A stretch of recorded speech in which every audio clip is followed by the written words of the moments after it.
Hey everyone, thanks for joining in. This is Shawn here with the Shawn Wierzbowski Podcast. We're talking about our debts and how we're getting out of those debts together. On today's show, we're going to be talking about what this show means and why I'm starting it and who I want to help. Personal finance has really affected my life growing up, and up to this point, I've made a lot of poor decisions that have put me in a pretty significant hole. Graduating college 8 months ago, I was $47,000 in debt, and now I have $15,000 worth of car debt. I've been paying it off, but I felt the pains of what debt can cause, and I know at an early age that I have to get rid of it. I have to attribute a lot of other podcasts like the Dave Ramsey Show for helping me get to this point where I'm starting to make some traction. But the biggest thing is, my family life has been affected by personal finance, and I've seen the differences that financial freedom can provide for a family. You don't have to worry about things. You can afford to take trips, and it all starts while you're young. And that's why I want to start a podcast, mainly for those who are in college, going into college, or coming out with debt, to kind of share my tactics and experiences, as well as have experts on this show to kind of talk about wealth building and how to get out of those debts and really start your life the right way from a financial perspective. For me, like I said, I've made all the mistakes. When I was 16 years old, I took out an $8,000 car loan. I ended up having to sell that Mustang, but flash forward to college when I was 18, took out a $20,000 loan my first year to take general education classes. I'm sure I'm not alone when I was sitting in my dorm the first couple weeks thinking, what the hell did I do? It really affected. I wasn't being myself. I wasn't treating, the people around me like I should have been. And I began to cope with it. And, I picked up some jobs to ease the financial burden for the following semesters. Ended up graduating in 3 years, coming out, with about $31,000 in debt. And, I felt like a big shot coming out making, $50,000. And I decided to buy a $20,000 car. Luckily, it was a Honda Civic, but the point is I've made a lot of mistakes.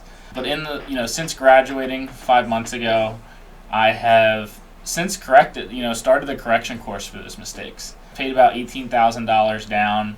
I just want to share with you guys what I'm doing to help it make it work. But I know the average college student graduates with about $37,000 in debt. Think about the impact that has on someone's mindset. Starting their life, they want to rent or buy a place, and they're already just about $40,000 in the hole. It's crazy. It's demoralizing for some people. The leading cause of family problems and divorce is money problems.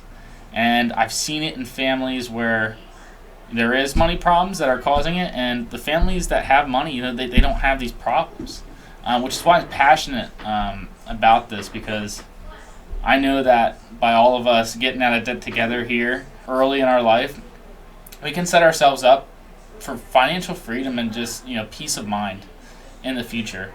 So just to give you guys kind of a rundown of what to expect, on this show moving forward, we're going to be talking about student loans a lot. Talking to different students that are in it now, talking about careers that, what it looks like after you graduate in terms of, what you can make to pay off these loans. We'll be talking to people about how to go through college without loans. It's completely possible.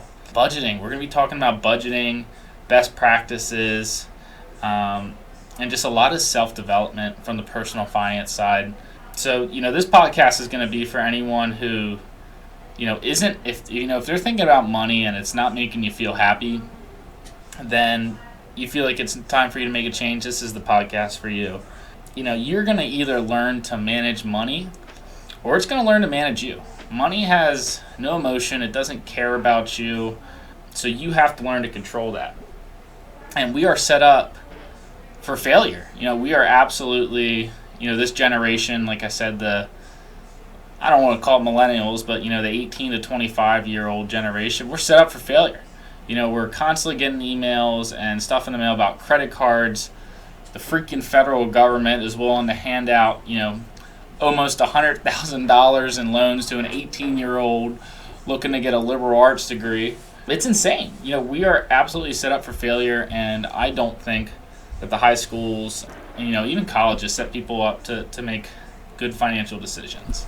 So, if you're a freshman in college, if you're someone in high school, if you're 15, if you're not happy about your financial situation or just looking to get more educated, this is going to be the podcast for you, where twice a week we're going to upload to iTunes as well as Apple Podcasts and Spotify different kind of lectures and topics each week that we're going to be talking about. Like I said, we're going to have people on the show that are making those mistakes. But the biggest thing is, as this community grows, we're going to be getting out of debt together. It is possible. There is light at the end of the tunnel. And if you're someone who's feeling hopeless and, just feel like you're never going to get out of debt, give this podcast two episodes of a listen.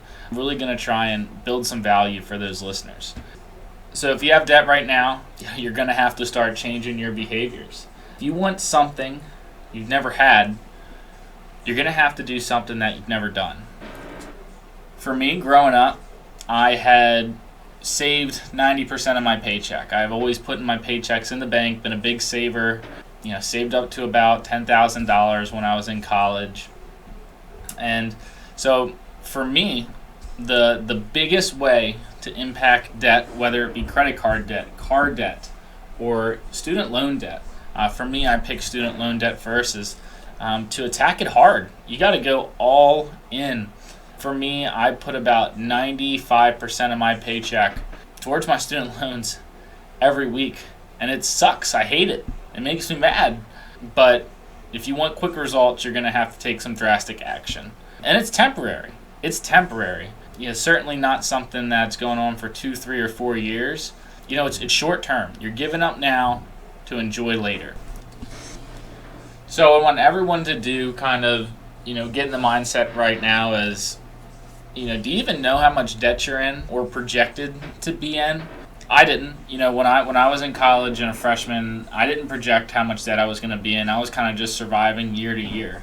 So I think a good first step for everyone, if you're looking to build wealth or get rid of debt, is to set some very specific goals and understand where you're at. This is going to involve sitting down either with a spouse or just sitting down with yourself and taking a look at where you are financially, or thinking about, where do I want to be in 2 years? Where do I want my bank account and my investments to be in a few years?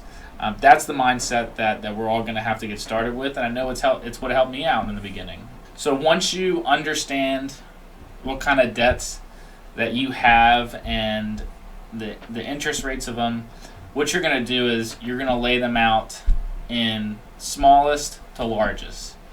Regardless of interest rates, you're going to lay them out from smallest to largest. And you're going to start paying off those from the smallest to the largest. And the benefit to this is, and I've had some pushback because I've been trying to coach some people who have a lot of debts, and they're like, Shawn, I want to pay off the highest interest loans rate first. And I'm like, no, you want to pay off your smallest debts first, because what this is going to do is psychologically you're going to psych yourself up more to pay off these debts. Like, you're going to see the results of your effort. You're going to be paying stuff off. Also, what that is going to do is that normal monthly payment that you have is going to be, once that little small debt is paid off, that monthly payment can now go towards the higher debts. And so that's the strategy I've used. It's the strategy that Dave Ramsey used, one of the nation's biggest personal finance coaches. And it's worked for me. So I do recommend that. And then what you're going to do is, you're going to set some pretty specific goals. And you can't just kind of, write down goals. Goals have to be specific and measurable. They have to be measurable because you're going to be able to track your success. So what this means is, in saying, I'm going to pay off, my goal is to pay off this credit card. That goal needs to be, hey, this is a $10,000 credit card. I want to pay it off in 5 months. That's gonna mean I need to put $2,000 down a month, and that's $1,000 every 2 weeks, and that's $500 a week. Those are measurable goals. because you'll be able to track your progress and you're going to be able to hold yourself accountable. In terms of accountability, for me, one of the biggest things was I was ashamed and embarrassed, flat out embarrassed of the debt I was in. And I didn't like telling people about it. The fact that I was 21 years old with just about $47,000 in debt made me sick. But what you need to do is you need to let people know what kind of plan you're on. For me, it was telling my parents, hey, I'm going to be debt-free. I'm going to pay off my $30,000 in student loans in 10 months. At first they laughed at me, but you need to let people know what you're doing, whether it be friends, family, because that's going to create some accountability on your end too. Because if you're telling people you're going to get out of debt, then you're gonna feel more responsible for hitting your goals, those specific, measurable goals.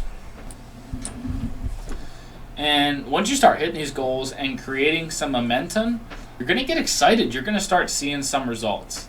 And that's the biggest thing. If you're gonna get out of this, you need to be emotionally attached to your goals. You have to be mad about your personal situation. You have to be mad about your finances. Nothing gets done until you're mad about it. We want emotion to drive our financial decisions in terms of how we're paying off these debts. You're not going to pay off debt if you're not mad about it. If you're not mad about what kind of pains it's going to cause you in the future, then you're not going to be as hyped up to pay it off. So kind of the last thing is have a vision. Have a vision of where you want to be in terms of what happens when you pay off these debts. And a lot of it starts with self-education. For me, it was reading some personal finance books. A lot of people say, I'm not numbers persons. Well, tough luck. You're going to have to be. Everyone manages money, so you have to be a numbers person. But just understanding basic investments, staying on a budget, it's very, very possible to have $1 million by the time you're 30. I don't think that's a crazy goal, just based on if you can really pay off your debts when you're young. And that's going to provide freedom. For me, the vision is I want to travel, and I don't want to have to worry about charging that on a credit card. I don't want to have to shop for cheap hotels in countries that I'm traveling to. I want to be able to enjoy the finer things in life. And I think they're attainable for just about everyone, regardless of if you went to college. As long as you have a good work ethic, you can set yourself up pretty well financially. So I guess the first kind of episode, the first thing we'll go a little bit into, as our episodes are going to run about 20 to 25 minutes, is all about having your why. I had a sales professor in college by the name of Professor Tribal, and he was really intense on everyone having a why. And you gotta have your why with whatever you're doing. For me, my why I go to work, why I get up early, why I make an hour commute, why I make 100 calls every day at work in a sales position, is because I want to chase financial freedom. My goal is in 3 years to have $100,000. Not just to have that money, but for the opportunity it's going to create for me and the ones I love. So it doesn't matter if you're in business, if you're in science, if you're a teacher, it doesn't even matter if you're a janitor. You got to have your why, because that's going to make you passionate about what you're doing and make it easier to work. So the biggest, the first biggest thing is, what's your talent? What are you passionate about? Are you happy at your current job? I know a lot of people coming out of college, are kind of that wait till the last second, just take the first job they can get. And that's certainly not everyone, but it does put people in a situation where they're looking for a job to just start making their payments on their student loans. So the biggest thing is, even if you're 25 and out of college, in college, or in high school, make sure the place where you're going to be spending 40 to 50 hours a week is somewhere you're happy about, surrounded by a team that you're proud to be part of. Because that's going to make it easy to go to work, and it's going to be easy to find success. One of the things I was looking for, and my sales professor also driven, is you are the average of your 5 closest friends. And that's 100% true. So For that, you need to be able to surround yourself with people that are more successful than you, better off financially, and wiser than you. And that can be in the work environment, that can be at home. It's absolutely essential. You need to be fighting to get to where they are. You need to be below where everyone else is that you surround yourself with. Because they're going to give you the tools and they're going to show you the path to success. It is human nature to want to help others and help them get to where they're at. I know for me, when I was in college and looking to start a little college brewery, I was calling into brewery owners with one of my business partners, Garrett Morris, and we were just cold calling into breweries, and these owners were meeting with us proactively, even though we would have directly competed in their market. They were meeting with us to show us the reins, to show us the business, because people generally want to help people. They want to help people find success. So it is important for you, if you don't have one now, to have a mentor. And it doesn't have to be a financial mentor, just someone that has seen more success than you, that is going to be able to help guide you on a path to success, to where you want to be in. Success has different definitions, but the point is you need to have a mentor. For me, at work, I know I have a couple different mentors. I have a sales mentor. At school, I had a entrepreneur mentor, so it's essential to have those mentors in your life. So if you don't have one, it's time to get one. That kind of wraps up kind of the first thing I want to talk about is, having your why.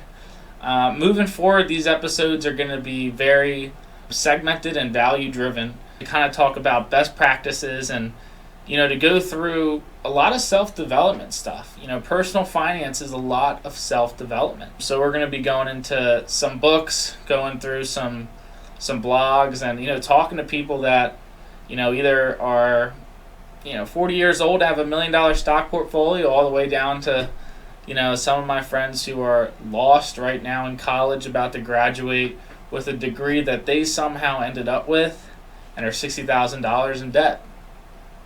The biggest and the main goal of this podcast is, to kind of unite a community. I'm in debt. I know a lot of people out there are as well, and let's pay off these debts together. If you want to be part of something, if you want to be part of a place where you can create opportunity for yourself and have a voice, this is going to be the podcast for you. We're going to have a social media page where we can kind of post our updates. I know for me, I'll be giving weekly updates to end the show. So, right now, I am almost halfway through paying off my debts here. I've paid off about $17,000 of student loans. I have about $12,000 left and a $15,000 car that I'm going to pay off. But I want to hear from you guys where you're at, what your goals are, and I'll see you on the next episode. Thanks for tuning in, and feel free to please download the podcast and be sure to tune into the next one.